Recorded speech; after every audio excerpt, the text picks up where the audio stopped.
Hi everybody, it's Annette from The Art of Intuition, and today we're going to talk about closure. Why do we want closure? What is closure for us? For me, when I was in my human realities, closure meant a physical interaction with whatever I wanted closure on. But it never really worked. You still didn't feel like you got it. Maybe because it didn't go the way you wanted it to go. That was normally why I felt I didn't get it, because it didn't go the way I wanted it to go. It still felt not done. But a lot of the reason it felt not done was because I wasn't done. If you're asking for the physical thing to happen, you're not done.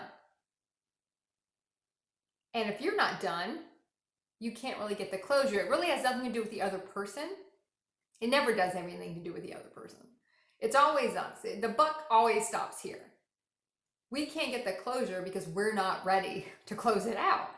Because when we're ready to close it out, we can do that on our own. We don't actually need the physical thing. Now, anytime we have a physical experience, it nips away at whatever we're trying to clear. So it doesn't nip away at it over time. That's why we repeat a lot of stuff, even if it's not with the same person. We repeat a lot of stuff. That's why sometimes we'll repeat a situation with a different person. Situation's the same or feels the same energetically, and we feel closure on something else that really had nothing to do with that person. It just helped us close something else out because it was a way for us to go through a physical reality to do it.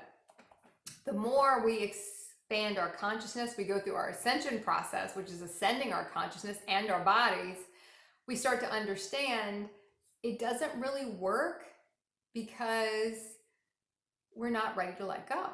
We have not resolved it. We're not ready to say, okay, I'm done with this. I close it out.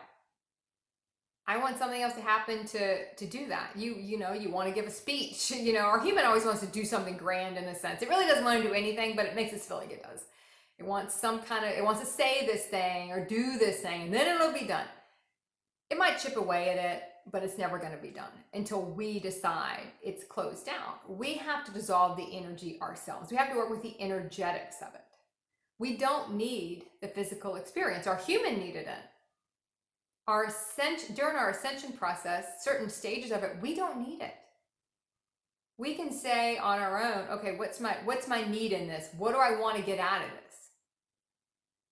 Why do I want to have the conversation? What do I need from it? The more we start looking at ourselves and dissolving the energy behind what we need from it, because the minute we start looking at what we want from it, we totally disconnect the other person from it. The other person's not even there anymore. Especially when we really try to barrel through these realities and really try to push closure with something, we totally discount there is another person. And we've all done that. We completely, even if the other person in our mind, in our, in our story, the story we told ourselves, which isn't true, but it's the story we told, they weren't maybe the most respectful person in the story. They weren't the hero of the story, but I'm still discounting them because I don't really care how they feel. We really don't care how anybody else feels. It's what we want. And when we get into that energy, it's what I want. That's our very human, basic energy. It's not our finest moment. It's not our finest self. It's not our best self. It's not our higher self. It's not our higher aspects. When you don't care about the emotions of someone else, even if their story, you might not believe their story. Like, I might not believe what you say in a sense, but I have to respect that's how you feel. But our human doesn't want to respect how anybody feels. It's how we feel. I don't really care you're really in the story. You're just really in the story because I need you there so I can go through this play I'm going to play out to get some kind of closure, which I'm really not going to get because I haven't really resolved the whole thing. Closure can be a vicious loop.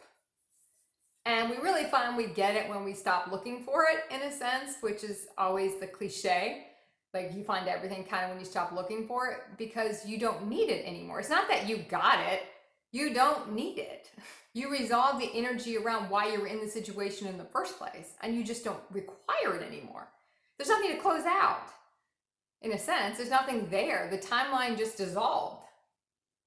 I moved on to a different timeline. There's nothing really to work out unless I've got to work out the emotion of it. So we always have to look at ourselves and what we want from it. Why do we need it? Because most of the time we discount, well, really all the time, when we are in that mindset, we discount everyone else in the reality. We just do not give a shit about them. We do not care. We don't care how you feel. We don't care if it's uncomfortable for you. We want what we want, and that's it. We feel this obligation or entitlement to getting that because it's something we need. Even though that person really doesn't need to give it to us, and they did everything we asked them to do on a soul level. So the whole thing's very circular logic that our human kind of goes through. Our human's always going to put us through misery in a sense. It's kind of what it does. It just circles us back around to relive stuff, and we start to believe all the story we have around it, and we start spinning up on all the energy, and we find people when we're spinning up on all that energy that also get spun up on all that energy, and then they agree with us like, yeah, right, yeah, I was screwed, yeah, you're right, you were screwed. And then we just go on until we burn it off ourselves or actually try to get it. But closure is really not a thing from what I've found. It's more resolving. And you can, even when you feel the difference of the words, resolving feels more internal. Closure feels more like an external thing we're looking for. We really just want to resolve it, but that's always got to be within us. Trust me. If you need to have a certain encounter to close something out, or let me change that, to resolve something, your universe, you yourself will orchestrate that to happen. You don't have to push it. It'll happen when it's supposed to happen. If you can't resolve it on your own and you need that push, it'll orchestrate that to happen. If it's something you have to move out to go on to your next timeline, your next reality, your universe will orchestrate that for you. You don't have to be involved in it. You can take your little human self out of it. It's like a little that big. Take your human self out of it because it doesn't matter. You don't need to worry about it. I can't remember where I read it, but it was some adage like, don't worry about the details. Yeah, you don't need to worry about the details. Look at the resolving the bigger energies you have around it. And if you're gonna absolutely require that, and normally when that happens, when you do mesh up and you're supposed to have a reality again with this person, normally it's because the other person, there's more going on than just the closure from that thing or resolution from that thing. There's a lot more going on. There's always so much more going on in these realities than we think. We're never there while we think we're there. We're always there for a different reason. It doesn't matter why we think we're there. We're never there for just that. We're always there for 100 other reasons too. So stop looking for closure. You're never going to get it. Look at the resolution. Look at the energetics behind it. And keep practicing the art of intuition.